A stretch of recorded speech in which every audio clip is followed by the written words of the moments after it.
గ్రామ సర్పంచ్ ఎన్నికల ప్రచారంలో భాగంగా సర్పంచ్ అభ్యర్థి శ్రీమతి ఇట్టిరెడ్డి శ్వేత అంజిరెడ్డి ఈ రోజు ప్రముఖ పుణ్యక్షేత్రం కొండగట్టు శ్రీ ఆంజనేయస్వామి ఆలయాన్ని సందర్శించారు. ఆమె తన కుటుంబ సభ్యులతో కలిసి స్వామివారికి ప్రత్యేక పూజలు నిర్వహించారు. ఈ సందర్భంగా గుడిపేట గ్రామాన్ని అభివృద్ధి పథంలో నడిపించాలన్న తన సంకల్పాన్ని శ్రీమతి శ్వేత అంజిరెడ్డి దృఢంగా వ్యక్తం చేశారు. గుడిపేట సర్పంచ్ అభ్యర్థి ఇట్టిరెడ్డి శ్వేత అంజిరెడ్డికి కొండగట్టు ఆంజనేయ స్వామి ఆశీస్సులు. చొప్పదండి శాసనసభ్యులు శ్రీ మేడిపల్లి సత్యం గారు అభ్యర్థి శ్వేత అంజిరెడ్డికి ఆశీర్వచనాలు అందించారు.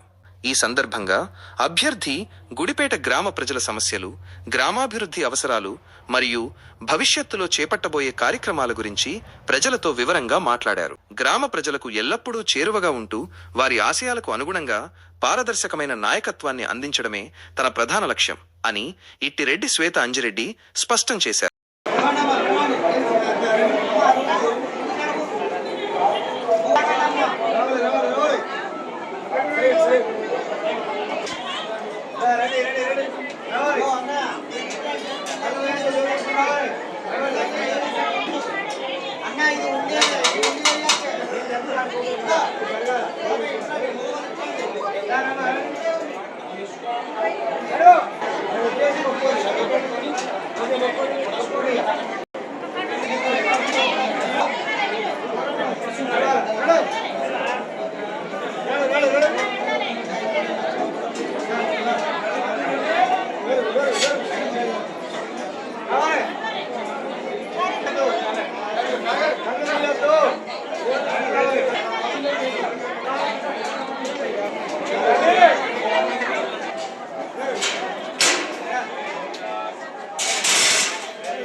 చెల్లించుతానని